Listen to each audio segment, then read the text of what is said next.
පතිවත රැකී මෞනාමය තුන් ලෝකයේ රැව් දෙන්නේ තම හිමියන් නැසූකෝපෙන් මුළු පඩි රට ගිනිලන්නේ සක්දෙවි ඇරයුමෙන්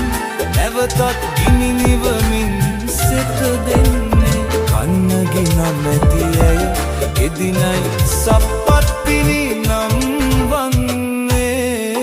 හෙළදීපෙට සෙත සදනා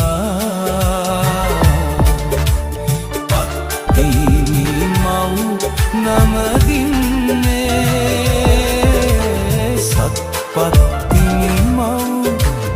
අනසකමේ ලක්බීම පිහිටන්නේ